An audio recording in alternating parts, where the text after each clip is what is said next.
Assalamualaikum warahmatullahi wabarakatuh. Selamat datang kembali di channel Narasi Misteri. Perjalanan liburan yang seharusnya menyenangkan berubah menjadi sebuah petualangan yang mengerikan ketika rombongan klub motor ini terjebak di tengah laut lepas. Bukan sekedar masalah kehabisan bahan bakar, mereka harus menghadapi keanehan cuaca, penampakan kota megah yang fana di tengah perairan gelap, hingga tawaran mengerikan dari sosok wanita bergaun hijau yang mengincar nyawa sang pemimpin perjalanan. Terisolasi selama berhari-hari tanpa arah di wilayah yang menyimpan misteri kelam Kalimantan Selatan. Mampukah mereka selamat dari cengkeraman tidak kasat mata tersebut?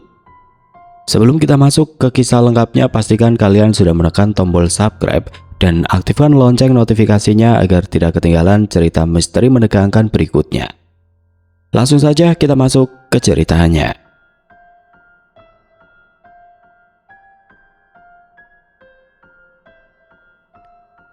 Udara dingin menusuk kulit saat jarum jam menunjuk ke angka 5. Penghujung tahun 2016 di Batu Licin diawali dengan kesibukan di halaman sebuah rumah kontrakan besar. Deru bising dari 20 mesin motor berkapasitas besar saling bersautan memecah keningan subuh. Dimas berdiri di dekat pagar merapatkan jaket tebalnya. Seluruh anggota klub motor hari ini mengenakan atribut seragam serba hitam, mulai dari jaket, celana panjang hingga sepatu pelindung. Beberapa anggota tampak menyantap lontong sayur hangat dan meminum kopi hitam dari gelas plastik sekedar mengisi tenaga. Dimas berjalan ke tengah halaman, memastikan semua barang bawaan sudah terikat kuat di jok belakang. "Kumpul sebentar semuanya," panggil Dimas lantang. Teman-temannya segera merapat melingkar. "Ingat, jalur menuju pelabuhan Kota Baru lumayan berkelok dan rawan.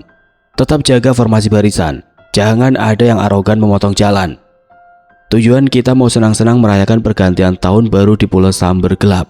Pastikan semua sampai dengan selamat, tanpa kurang satu apapun." Setelah memanjatkan doa, rombongan konvoi mulai bergerak maju perlahan. Dimas mengambil posisi paling depan sebagai pemimpin. Jalanan aspal membelah persawahan hijau yang mulai terlihat seiring matahari terbit. Udara pedesaan yang sangat segar membuat perjalanan darat ini terasa menyenangkan. Para anggota klub sangat menikmati kontur jalur berkelok. Tubuh mereka meliuk santai mengikuti alur jalan aspal dengan kecepatan sedang. Semangat liburan sangat terasa kuat di antara mereka. Kondisi jalanan masih cukup sepi saat konvoi melintasi area tikungan tajam bertebing. Baru saja Dimas melewati tikungan buta tersebut, sebuah decitan ban mobil terdengar sangat nyaring menyayat telinga. Langsung disusul suara hantaman keras. Brak! Dimas tersentak kaget. Ia segera menarik tuas rem, melirik cepat ke kaca spion lalu memutar balik arah motornya. Barisan belakang konvoi berantakan. Asap putih mengepul dari mesin sebuah motor yang terguling di tengah aspal. Sebuah mobil minibus dari arah berlawanan baru saja menabrak bagian samping motor salah satu teman Dimas. Sopir mobil tersebut sama sekali enggan menepi untuk bertanggung jawab. Ia malah menginjak pedal gas bermanuver liar dan melarikan diri dari lokasi kejadian. "Woi, jangan lari kamu! Kejar mobilnya!" teriak Andi, salah satu anggota dengan nada sangat marah. Wajahnya memerah emosi melihat mobil tersebut menjauh. Beberapa teman lain memutar tuas gas berniat mengejar, namun kecepatan mobil itu terlalu tinggi dan langsung hilang di balik tikungan panjang. Dimas segera mematikan mesin motornya dan berlari menghampiri temannya yang terkapar di dekat bahu jalan. Nafas Dimas memburu panik. "Kamu bisa bangun, ada tulang yang patah badannya," tanya Dimas sambil berjongkok memegang bahu temannya dengan cemas. Temannya meringis menahan sakit, perlahan duduk sambil membersihkan debu di celananya. "Aman mas, badanku cuma lecet sedikit kena aspal jalan. Tapi sayap motorku hancur ditabrak mobil gila itu." Mereka bersama-sama menuntun motor yang rusak itu ke pinggir jalan. Dimas meminta semua anggota turun untuk menenangkan diri sejenak dan mengobati luka lecet tersebut. Beruntung insiden ini murni merusak bagian luar bodi motor saja. Setelah istirahat sebentar dan memastikan kendaraan tetap aman dikendarai, rombongan merapikan barisan dan melanjutkan laju menuju pelabuhan. Rombongan konvoi akhirnya tiba di pelabuhan Batu Licin dengan nafas lega. Mereka langsung mengurus tiket masuk dan mengarahkan 20 motor besar itu ke dalam lambung kapal feri pilar besi. Mesin kapal menderu berat, perlahan beringsut meninggalkan daratan utama menuju pulau laut. Perasaan tegang akibat kejadian tabrakan di jalan tadi berangsur pudar ketika mereka melihat luasnya lautan lepas. Perjalanan penyeberang ini terasa sangat menenangkan. Langit biru cerah memayungi mereka berpadu dengan ombak tenang yang membelai lambung kapal. Beberapa anggota klub motor bersandar santai di pagar pembatas, menikmati semilir angin pesisir yang segar. Tepat pukul 4 sore, sirene kapal feri berbunyi nyaring memecah udara. Kapal bersandar sempurna di dermaga pelabuhan Kota Baru.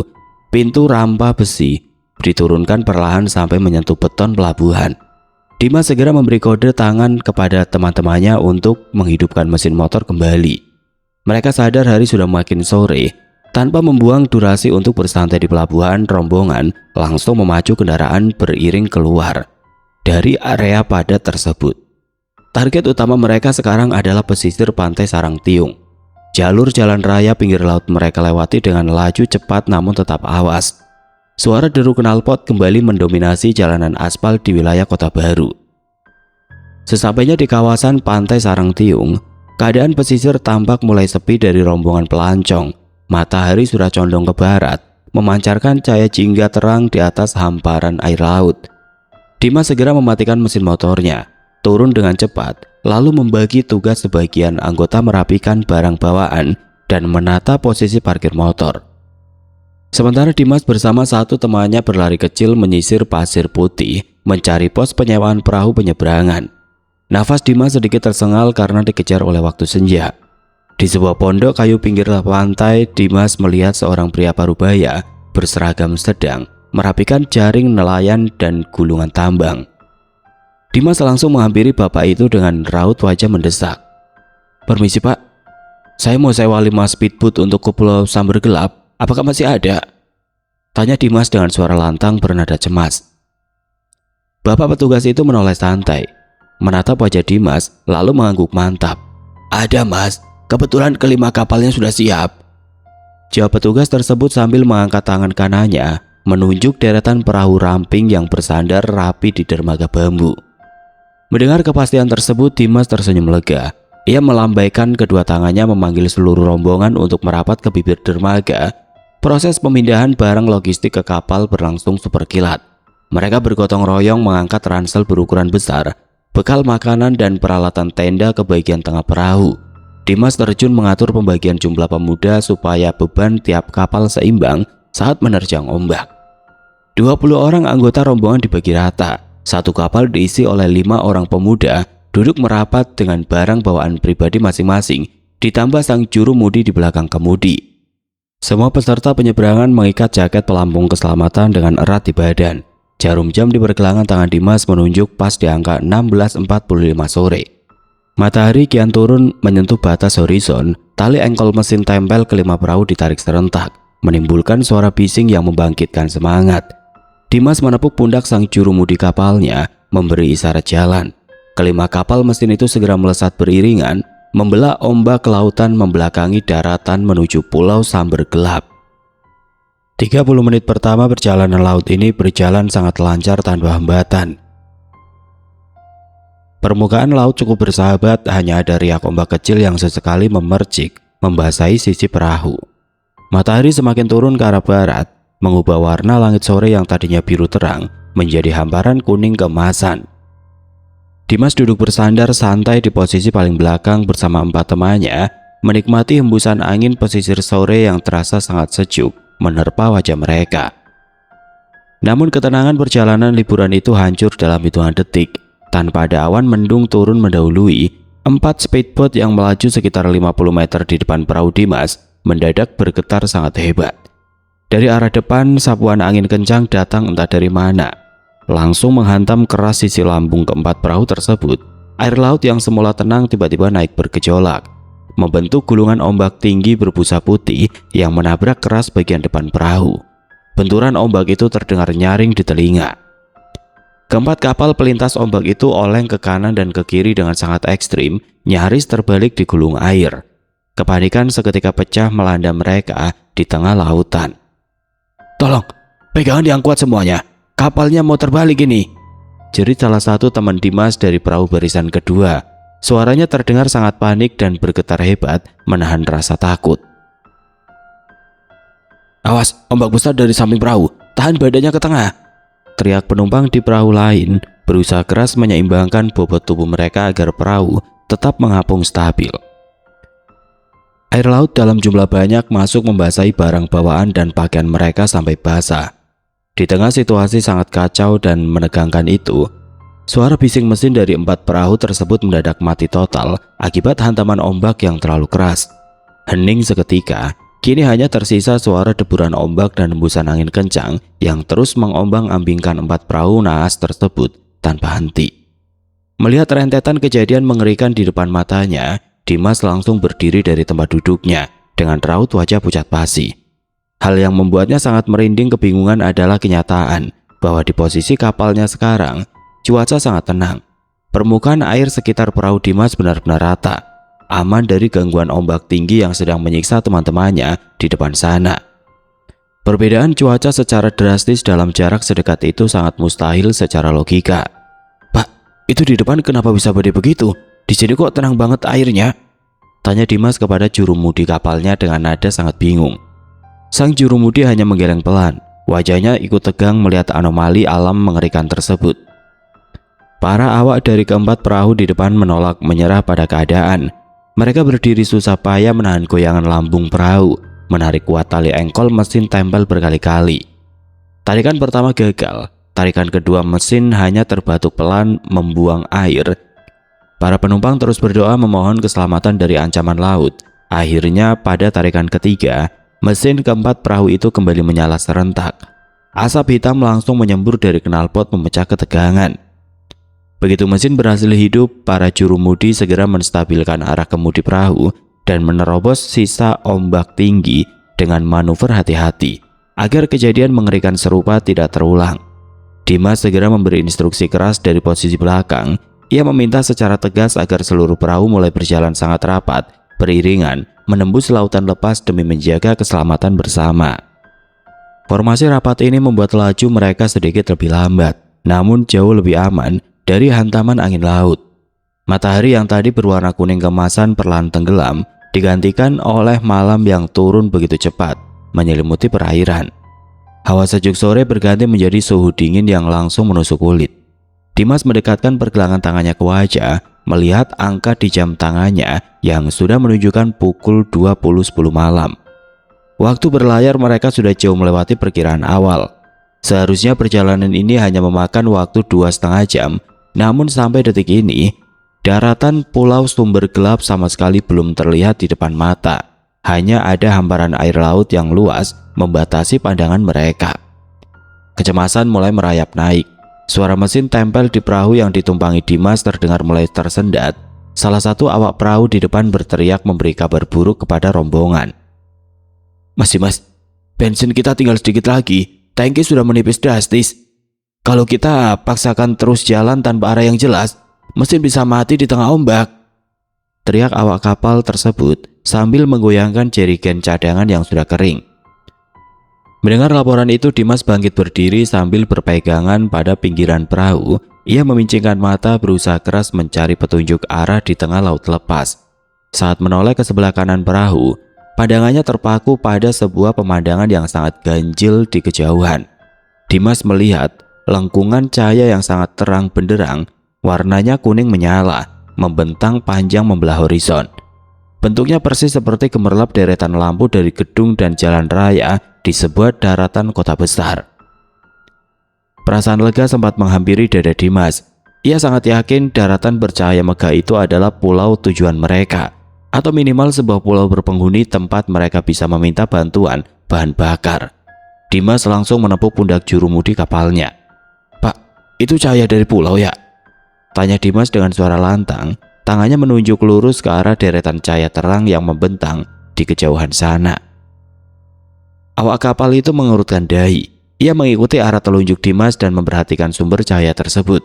Namun raut wajah bapak itu justru berubah kebingungan bercampur tegang. "Bukan mas, itu bukan cahaya dari pulau. Itu cuma lampu kapal besar biasa," jawab awak kapal tersebut dengan nada bicara yang sangat janggal. Dimas tertegun keheranan. Akalnya menolak keras jawaban tersebut. Sangat mustahil ada kapal laut yang bentuknya sebesar itu. Membentang sangat luas menyerupai sebuah daratan kota yang sedang berpesta cahaya. Namun ia sadar tidak punya durasi untuk berdebat panjang. Perahu mereka kembali bergetar pelan, pertanda bahan bakar sungguh sudah mencapai batas paling bawah. "Matikan semua mesin perahu sekarang. Bensin kita sudah sangat kritis. Kita berhenti di sini saja. Jangan paksakan jalan atau kita akan tersesat arus laut," perintah Dimas kepada seluruh temannya. Kelima jurumudi langsung mematikan tuas mesin tempel perahu masing-masing. Mereka segera menarik jangkar besi bertali tambang tebal lalu melemparkannya dalam-dalam ke dasar laut. Malam ini kelima perahu tersebut resmi berlabuh di tengah perairan lepas tanpa kepastian. Waktu terus berjalan merangkak larut. Mesin perahu yang sudah dimatikan membuat suara deburan ombak kecil yang menabrak sisi lambung terdengar sangat jelas. Suhu udara malam ini sangat dingin menusuk tulang. Ditambah angin laut yang berembus konstan mengenai wajah mereka. Kelelahan fisik dan mental usai menghadapi ombak besar sore tadi membuat pertahanan tubuh seluruh rombongan runtuh secara bersamaan. Satu persatu anggota klub motor itu mulai memejamkan mata mereka. Mereka tertidur pulas dengan posisi duduk saling berdesakan, menyandarkan tubuh satu sama lain sambil memeluk ransel tebal untuk menahan hawa dingin yang makin menusuk. Dimas awalnya terus memaksakan diri agar tetap terjaga untuk mengawasi keadaan laut. Namun rasa kantuk yang teramat berat perlahan menyerang pandangannya. Ia akhirnya menyandarkan kepalanya pada tumpukan jaket pelampung dan langsung tertidur nyenyak. Saat terlelap itulah Dimas masuk ke dalam sebuah mimpi yang terasa sangat realistis. Dalam tidurnya Dimas merasa terbangun dan masih duduk di atas perahu yang sama. Hanya saja goyangan air laut dan suara angin mendadak hilang. Perahu itu kini bersandar tenang di sebuah dermaga bambu yang sangat bersih. Terdengar suara langkah kaki pelan mendekat ke arah perahu. Dimas menoleh dan langsung terkejut. Ada seorang wanita yang berjalan menghampirinya. Sosok gaib yang kelak dikenal dengan sebutan perempuan bergaun hijau itu melangkah anggun lalu berhenti tepat di hadapan Dimas. Wujud perempuan bergaun hijau tersebut tampak sangat jelas. Fisiknya menyerupai manusia pada umumnya. Kulit wajahnya sangat pucat, putih, tanpa noda kemerahan sedikit pun. Namun memiliki raut wajah yang luar biasa cantik.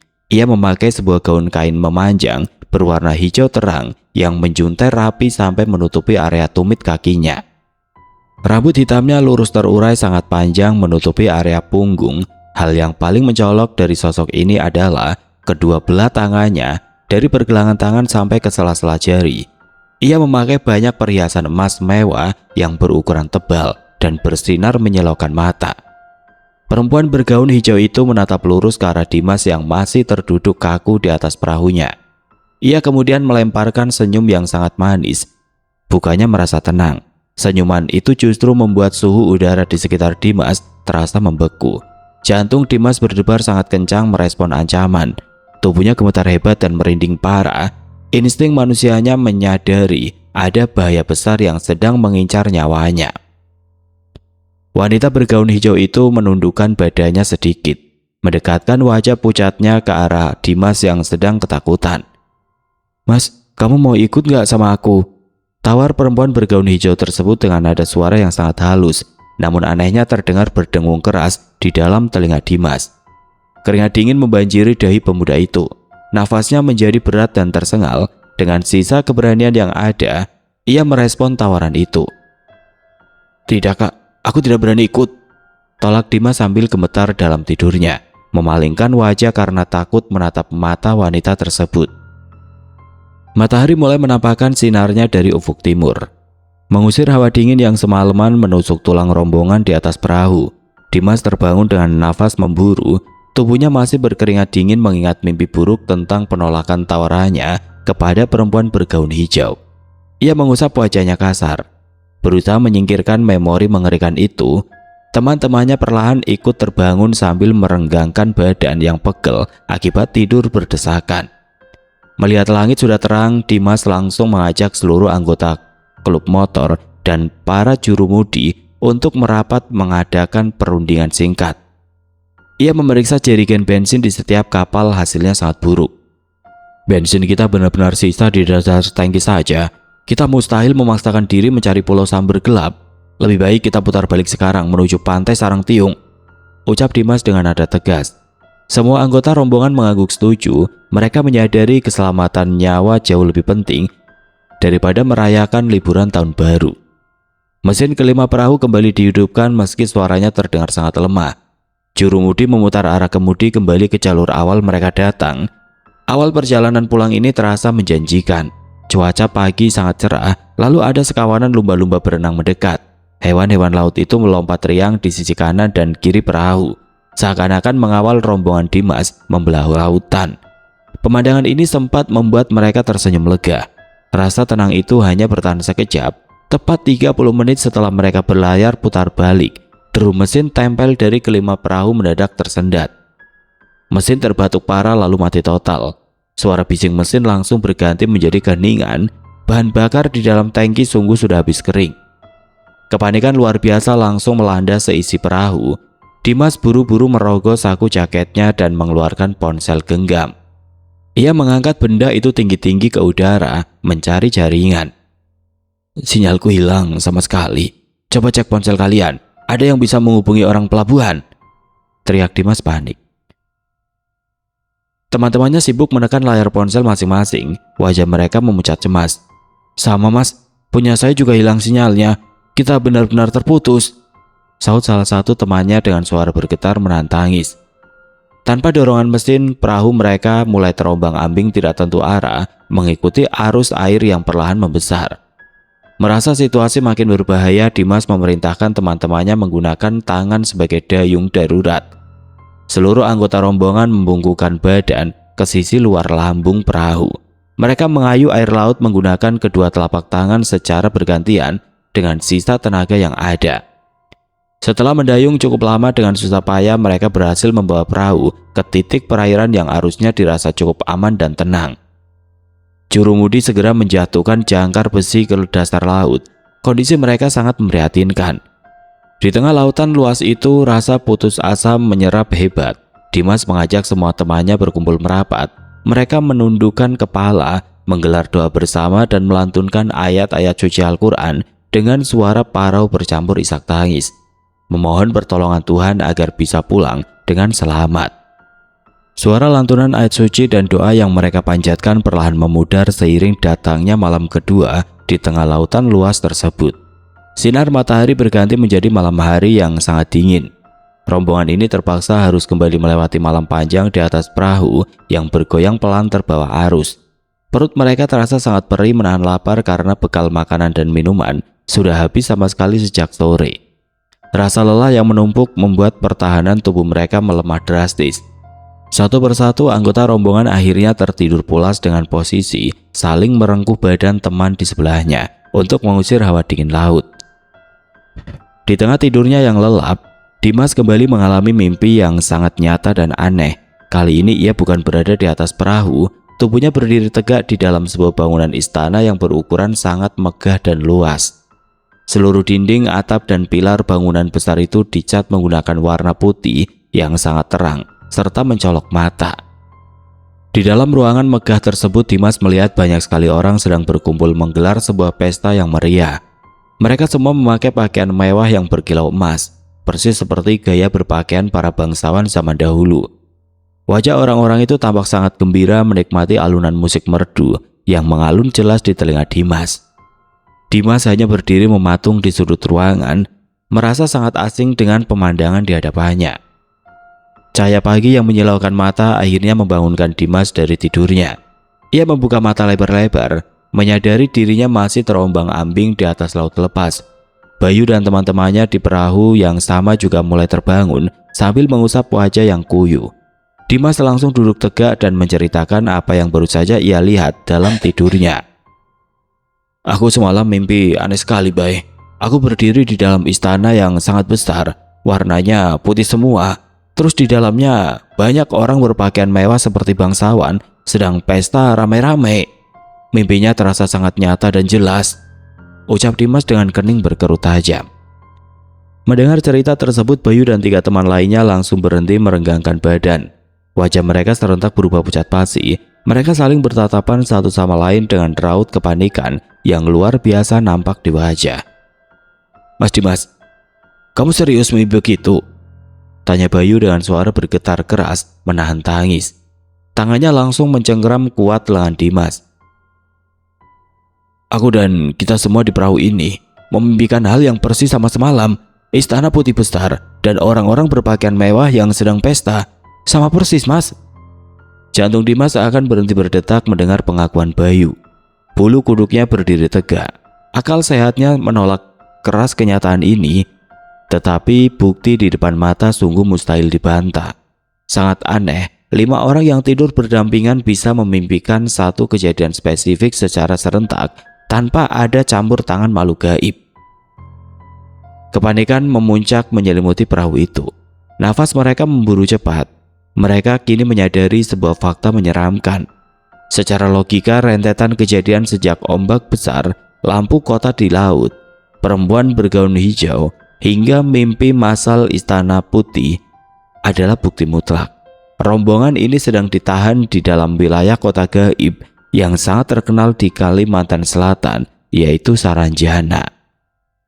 Setelah menyadari sepenuhnya bahwa rombongan ini sedang ditahan di dalam wilayah gaib Saranjana, kepanikan pagi itu perlahan berubah menjadi keputusasaan yang sangat menyiksa dada. Matahari merangkak naik semakin terik membakar lautan, menandakan mereka kini telah resmi memasuki hari selanjutnya, terombang-ambing di tengah perairan lepas tanpa arah pulang. Kondisi mereka saat ini benar-benar berada di ambang batas kewarasan.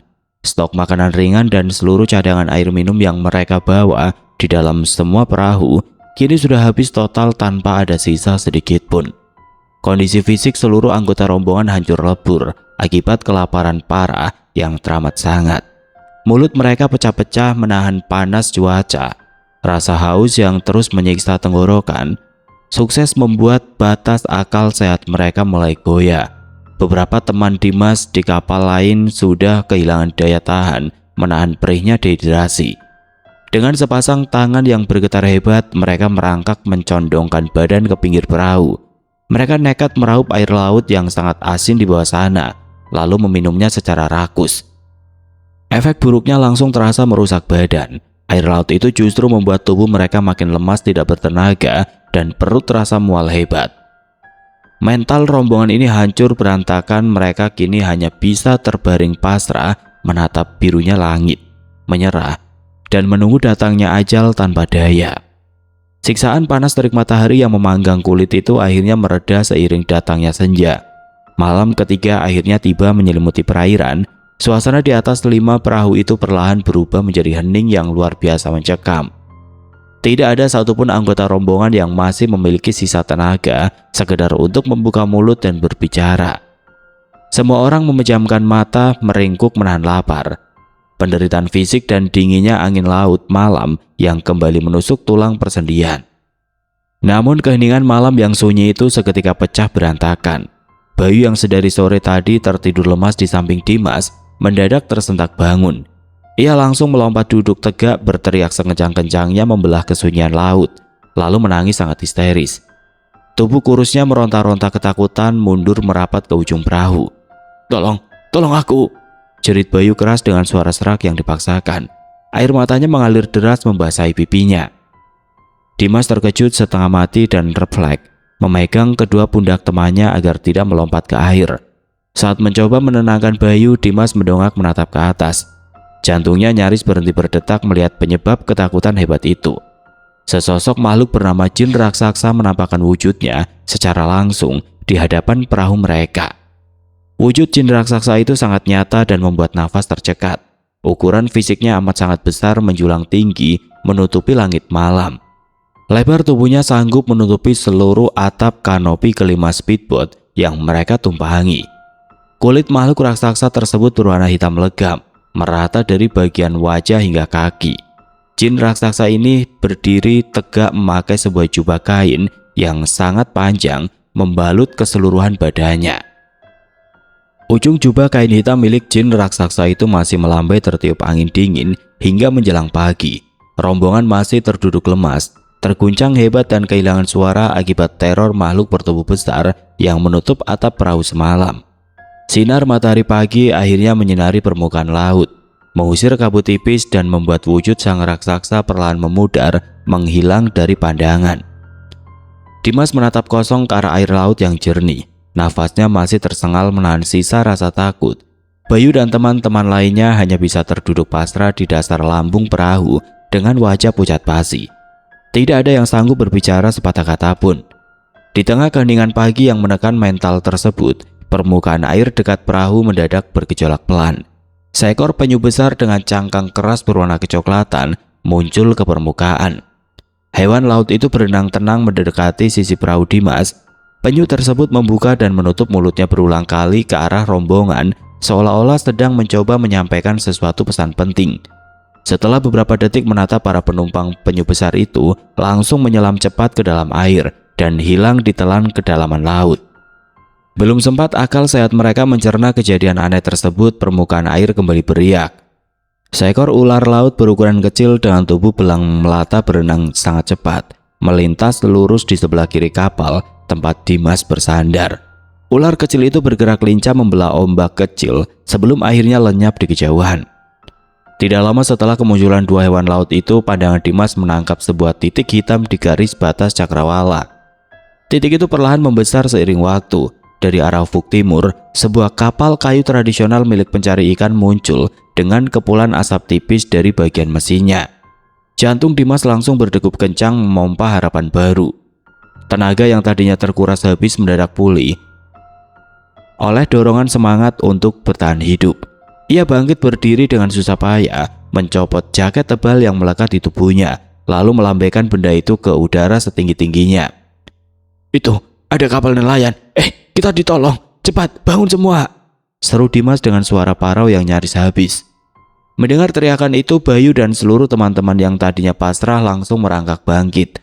Mereka mengerahkan sisa tenaga terakhir yang ada di dalam tubuh. Semua orang berdiri berdesakan di pinggir perahu, ikut melambaikan pakaian dan tangan mereka ke arah kapal yang mulai mendekat. Air mata kelegaan tumpah membasahi pipi mereka. Dengan suara serak bergetar menahan rindu pada keluarga, rombongan itu berteriak serempak memecah kesunyian perairan. Tolong, kami terdampar di sini sudah 3 hari!" Teriak rombongan bersama-sama memohon perhatian dari para nelayan di kapal tersebut agar segera mendekat dan menyelamatkan nyawa mereka dari wilayah gaib. Teriakan serempak rombongan yang memohon pertolongan itu akhirnya didengar oleh para nelayan di kapal kayu tradisional yang perlahan merapat membelah ombak. Begitu lambung kapal bersentuhan, para nelayan langsung melemparkan tali tambang dan membantu menarik mereka naik ke geladak. Rasa haus yang menyiksa seketika terbayar saat para nelayan membagikan air mineral botol dan bungkusan nasi bungkus. Tanpa menunggu waktu lama, sang nahkoda kapal segera meraih radio komunikasi marine melaporkan penemuan 6 speedboat beserta rombongan pemuda yang hilang di perairan. Berita penemuan itu langsung terbang dengan cepat mencapai daratan Kota Baru. Di sana bos tempat Dimas bekerja sudah berhari-hari dilanda kepanikan luar biasa hingga menyewa jasa seorang orang pintar setempat. Melalui komunikasi batin jarak jauh, orang pintar itu menegaskan bahwa hilangnya mereka bukan kecelakaan biasa. Perempuan bergaun hijau dengan wajah pucat, rambut panjang terurai dan perhiasan emas melingkar di tangan menahan mereka karena berniat menikahi Dimas. Bahkan mengancam akan menahan sebagian anggota rombongan. Namun orang pintar di darat itu menolak mundur. Ia mengirimkan ancaman balik yang keras, mendesak agar ikatan gaib itu diputus detik itu juga. Negosiasi batin yang alot itu akhirnya berhasil mengoyak cengkeraman tidak kasat mata yang mengurung perahu mereka. Keesokan harinya titik terang benar-benar wujud nyata. Sebuah kapal besar milik Tentara Nasional Indonesia Angkatan Laut merapat ke lokasi, memindahkan Dimas, Bayu, dan seluruh anggota rombongan ke geladak kapal patroli yang aman. Setelah berlayar 4 jam membelah ombak, kapal besar itu akhirnya bersandar di pelabuhan Kota Baru. Suasana di pelabuhan sudah dipadati keluarga yang menangis histeris. Deretan mobil ambulan berjejer siap sedia di tepi dermaga. Begitu kaki mereka menapak tanah daratan, isak tangis keluarga pecah seketika menyambut pelukan hangat. Seluruh anggota rombongan langsung dilarikan ke rumah sakit terdekat untuk menjalani pemeriksaan fisik menyeluruh akibat dehidrasi berat. Setelah kondisi tubuh mereka dinyatakan stabil, mereka pulang membawa pengalaman mengerikan yang tidak akan pernah terlupakan seumur hidup. Kisah yang dialami Dimas dan teman-temannya menjadi pengingat bahwa alam semesta menyimpan banyak misteri yang tidak selalu bisa dinalar oleh akal sehat. Selalu jaga ucapan dan sikap dimanapun kita berada, serta jadikan pengalaman ini sebagai pelajaran untuk selalu waspada. Terima kasih sudah mendengarkan cerita ini sampai selesai. Jangan lupa untuk terus mendukung channel ini. Wassalamualaikum warahmatullahi wabarakatuh.